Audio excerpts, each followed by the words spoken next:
Colby Covington's career has finally come to an end. And when you really think about this, this has been a long time in the making. He barely fights contenders. He only fights old men on losing streaks. He ducked Ian Machado Gary for his, like his life depended on it, I'd say. I mean, just refused to fight Ian Machado Gary, refused to fight anyone else. But since Bilal pulled out of UFC 310 and Ian Gary was chose to step in on short notice to fight Shavkat Rakhmonov, something Colby said he wanted to do, but we all know Colby will never do that ever. He was forced to fight Joaquin Buckley instead of an old man on a losing streak, instead of the guy he was calling for after the embarrassing performance he put up against Leon Edwards.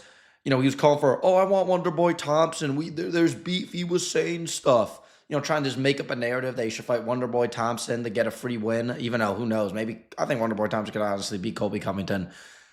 But, guys, Colby Covington was forced, he admitted in the press conference, he was forced to fight Joaquin Buckley and got his ass whooped. And this marks the end of his career. And I really want to make a video about this because a lot of people, not as much anymore, have overrated Colby's career and have hyped him up because he's lost to Kamaru Usman twice. And listen, competitive fights, they were competitive fights. Like, they were good fights. I enjoyed watching those fights. I've rewatched them. They were good fights. But people have hyped him up that he's lost close fights to one of the greatest of all time. And that's the highlight of Colby's career. That's it. Losing close fights to, you know, a top 15, top 10 fighter all time, one of the greatest welterweights in Usman. That is what he parades about. That is what his career is built on. And we are going to dissect his career right now.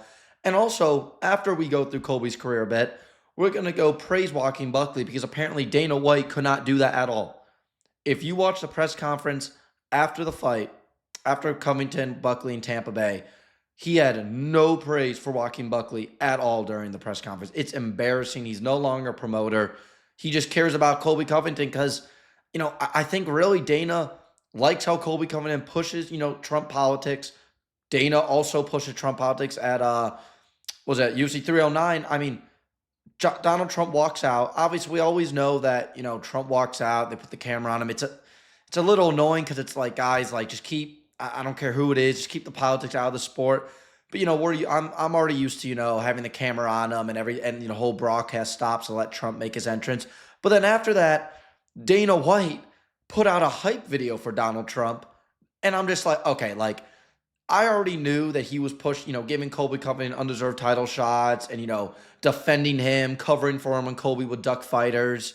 Because I think he did want to push, you know, political propaganda. But him playing that hype video, I mean, it was already very realistic that was the case, if not like objective. Now it's objective that he was pushing Colby Covington for political reasons. He wanted a champion who was also a spokesperson for, you know, the Trump community, the Trump fan base, and the Trump supporters. And obviously, Colby Covington was never up to that task. And the fact that he put on that performance against Leon Edwards in front of Trump, I mean, shit, Donald was probably throwing up after that fight. That's an awful of a performance Colby Covington put on against Leon Edwards. But let's go to Colby Covington. Let's take a look at his career. Obviously, he doesn't really fight much. But if we go through his fight history, let's take a look. Let's go through. Obviously, he got his ass whooped by Joaquin Buckley. You know, actually, you know what? No, we're going to start from the past, actually. Then we'll get to Buckley. So, the last good win, and debatably the only good win of his career, which still, it's crazy because this one still has like an issue with it, is RDA. Colby Covington has made a career of beating old men off losing streaks. He beats RDA, who was not on a losing streak, but I mean, RDA, this guy's a career lightweight. Obviously, he's had success at welterweight, but this dude is literally a career lightweight. This is his best win, a career lightweight. Before that, he beat Damian Maia. He's on a losing streak. Then he fights Robbie Lawler, who's 40 years old. I think he was on a 2-fight losing streak. I think it was Ben Askren. I know there's controversy with that fight. Ben Askren and I think RDA, actually. I might be wrong on that. But on a 2-fight losing streak, out of his prime, this is not championship caliber Robbie Lawler. Beats him. He fights Kamaru Usman. He gets finished. Yes, it was a competitive fight, but Colby's a good matchup for Usman. That's why they were kind of compelling because, yes, Colby, he's never been actually like very, very good. But he was a good matchup for Usman because they were both dominantly wrestlers, and then it kind of turned into just two awful kickboxers kickboxing. And it's crazy that Usman, beat Colby in the kickboxing department. It really shows how bad Colby's striking is. He beats Tyron Woodley, who just got dominated by Usman. He got dominated by Gilbert Burns. And, yes, he gets a KO, but it's kind of a fluke rib injury. Yes, he beat Woodley, but I mean, this is washed up Woodley.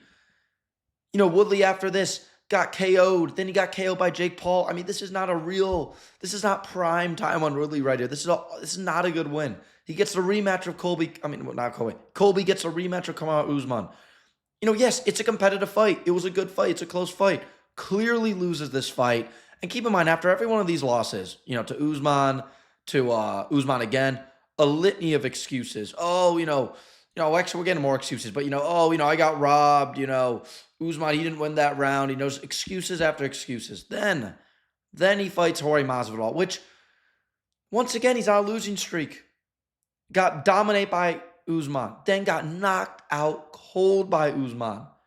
And yeah, is this the worst win ever? I guess not, but you don't get a title shot off this. And anyways, Jorge Masvidal, he's on a 2-fight losing streak. His last one was Nate Diaz, which is not a good win. You got to think about this, guys. Jorge Masvidal got 2 title shots off Nate Diaz. I mean, Jesus Christ. That is crazy to think about. But yeah, Jorge Masvidal, he had a foot out the door. He was done. He's never won a fight. He lost to Eddie Alvarez in his boxing thing. This guy has not won a fight since fighting for the title. It's not a good win. Masvidal had 1 foot out the door. And then he gets an undeserved title shot after taking a year off to fight Leon Edwards, who, looking at the Buckley fight, it's kind of embarrassing that Edwards didn't do more damage to him. And obviously he destroyed Colby's legs. He dominated the fight because Colby didn't do anything. Literally did not do anything. In front of his Lord and Savior, Donald J. Trump, Colby just sat there and shit his pants. I mean, Jesus Christ. It was an ass whooping. I mean, I don't know what he was thinking. And it really shows that, Colby was just never very good. And yes, do I think he was a little bit out of his prime when he fought Edwards? I do. And it's funny because I actually think that the Colby who fought Usman, actually, stood a chance against Edwards because Edwards' cardio struggled. Because Colby, yes, they were old men, but he was able to break decent fighters with his cardio and then use his grappling, even though they're all old men, so they're not really good wins at all. But, he actually, when you think of the matchups, he actually kind of matches up well with Leon because Leon has cardio issues a bit. But at the end of the day, that fight really proved that Colby, just everything that we thought about him, his cardio, his grappling, and then obviously the Buckley fight just sealed all this. But everything was just a fluke. Everything was just, he was always overrated. And when you look at his career, which I'm looking at right now, his only good win is RDA, which I said RDA is a lightweight. Lawler coming off a losing streak, old man. Damian Maia coming off a losing streak. Tyron Woodley washed up, coming off a losing streak. Jorge Masvidal, basically washed up, coming off a losing streak. Was in close fights with Usman. One of them he got TKO'd in. Oh my God, close losses in title fights. Man, great thing to be proud of right there. That's his whole legacy right there. When you look at his career and then the Leon Edwards fights happen, undeserved title shot, shits the bed in front of his Lord and Savior, Donald Trump. It's just this guy is a bum. And I said it's actually crazy because if Colby actually came to fight, I actually think he stood a chance against Edwards. Because I think the matchup was actually kind of decent for him, but he doesn't come to fight. And Edwards, at the end of the day, Leon Edwards, who I think is overrated or was overrated when he was champion, and we saw what Bilal did to him. Guys, imagine what Bilal would do to Colby. Holy cow, guys. Leon, I think Leon was always a little overrated too. And it's just he lost to a guy who I think is overrated, and he shit his pants during it. And then now we move on to Covington versus Buckley, where I'll give Colby credit. He showed up the fight, but he got absolutely dominated in this fight, guys. Absolutely dominated. Stood no chance from the time of the first round beginning to where the doctor stopped it. And God, I wish it went on so he could have gotten KO'd. I really wish it did. But at the end of the day, he took 3 rounds of ass whooping. He got a good minute and a half of control time, and the third round where he did no damage. Oh my God. And you have Colby after this, saying, "Oh, I had a tough weight cut." Colby, what happened to you would always flex how you always walk around near your weight class weight limit and how you're always a smaller welterweight, but now you have a tough weight cut. So what is it? You have a tough weight cut, or you're always walking around near 170? So what is it? So another excuse. So, then you have Chael Sonnen, who, it's kind of ironic. Their careers are very similar, except Colby, I think, will be way, Chael's essentially irrelevant, but I think Colby will be irrelevant. I think he is already irrelevant. Well, Chael actually had a couple years of being relevant, which now it's basically gone. But Joaquin Buckley beat this man pillar to post. He didn't let Colby do anything to him on the ground. He got back up every single time, besides, I guess, maybe the one at, took him a little longer in the third round. Gets back up every single time he gets taken down. Great defensive wrestling. Just goes forward, throwing bombs with the right hand, bombs with the left hand, destroying Colby's legs. Colby did nothing on the feet, and he got absolutely demolished in this fight. And anyone who actually believes that the tide was turning for Colby, get a life. Like, guys, Colby doesn't know who you are. You don't need to, just, keep sucking his dick or something, because maybe he likes Trump or something. Like, he was not going to win that fight. And if you look at his resume, he is not proven to be a good enough fighter to win this fight. And at the end of the day, yes, is Colby's skills slightly diminished when he fights Buckley and, when he fought Leon? I do think they were slightly diminished because, he doesn't fight a lot. He doesn't fight a lot. That's all his fault. He's ducking Ian Machado Gary. So I do think his skill was slightly diminished, but at the end of the day, it comes down to he was just never that good. Colby Covington was just never that good. And Joaquin Buckley probably butchers him 2-3 years ago.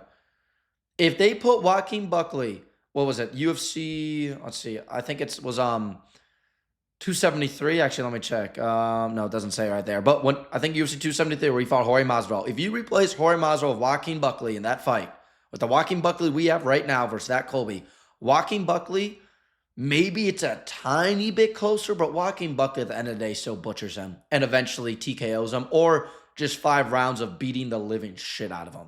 One of those two. I'm picking the TKO, by the way. So Colby, just this guy, his resume is fraudulent. He lives, he hypes up close losses to Kamaru Usman, which he happened, to style up well against one of the all-time great champions we've ever seen. This guy, if Kamaru Usman was a stylistic bad matchup for Colby, what does he have? What, he has wins over old men on losing streaks? And now let's say like Buckley, a guy like Buckley was the championship, he would have butchered him. Or what, Buckley was a champion, he would have butchered him. A guy of that style would have butchered him.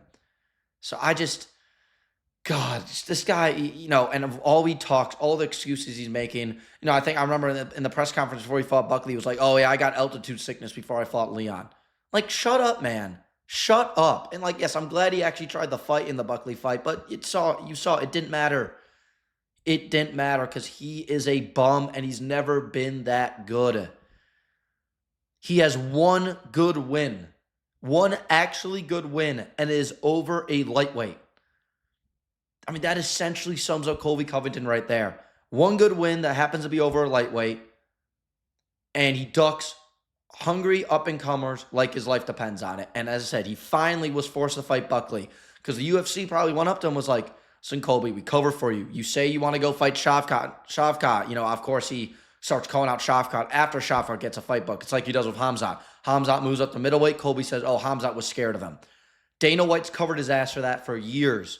So Dana White went up to him and said, "Hey, we need a main event in Tampa, and you're going to fill it." And he had to do it. He was going to lose his Dana White privilege if he didn't.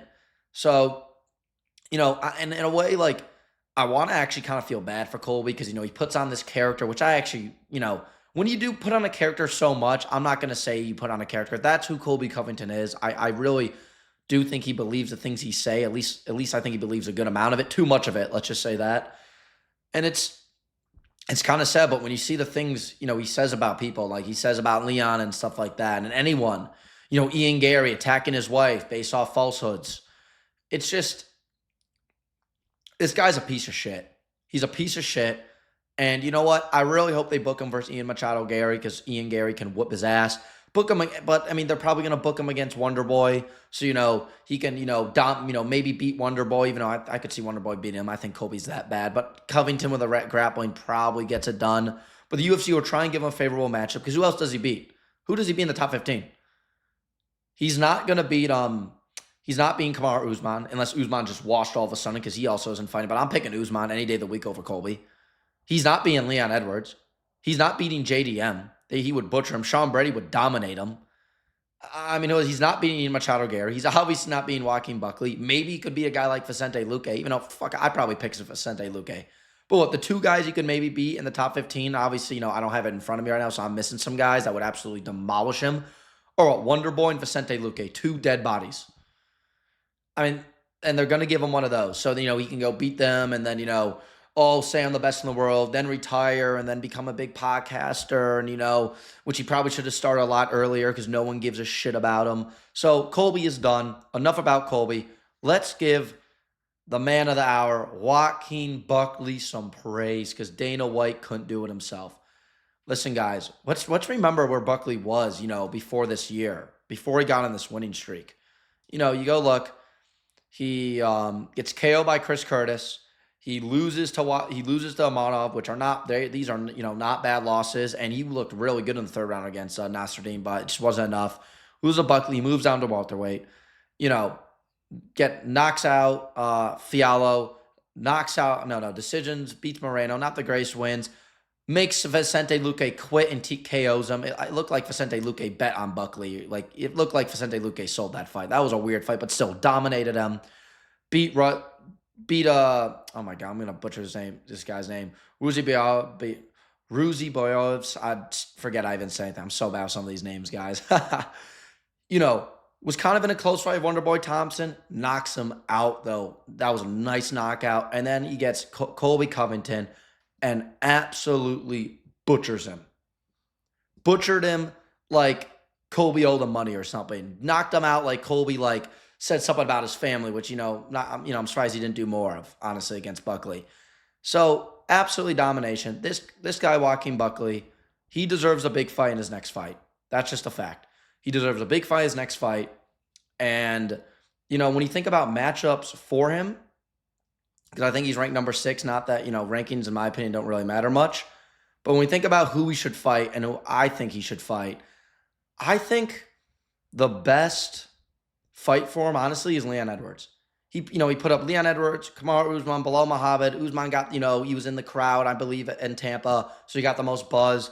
But the guy that he should fight is Leon Edwards, I think. I think you should if you're not going to do Ian Gary versus Colby Covington, do Ian Gary versus Kamaru Usman. I think that's an awesome fight. And do Buckley versus Leon Edwards. I'd love to see that fight. Have that headline the next London. I forgot when they're going back to London, but have that be the headline. I think that's an awesome fight. And we're finally really seeing, the turning of the guard in welterweight. And it's so nice, guys. Colby, he moved down to 9. Colby shouldn't even be ranked in the top 15 debatably. At least put him at 15 or something. He is a bum. He never fights.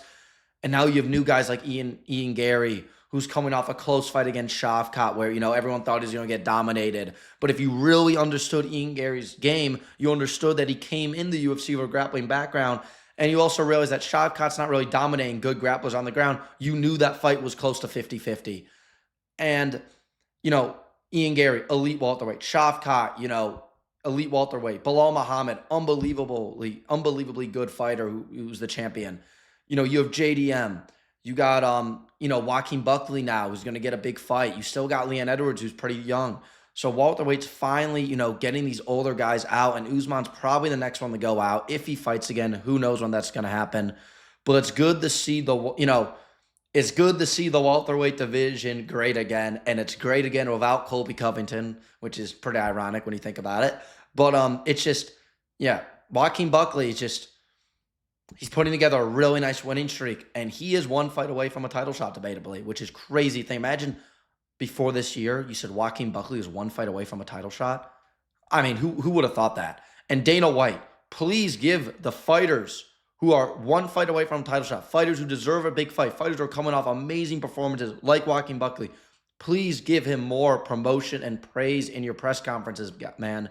You can go say Colby's tough. Oh, Colby took big body shots. You can go say all that. but praise Joaquin Buckley as well because he deserves it, and it's your job to promote these guys, not losers like Colby Covington. But guys, let me know what you think about Colby's career. Let me know who you think Joaquin Buckley should fight. Let me know if you think anything I'm saying about Colby is wrong or something. I really don't see how it's not all objective, but let me know. Give me your opinion down in the comment section below. Make sure to subscribe to the channel, like the video, and I'll see you guys on the next one.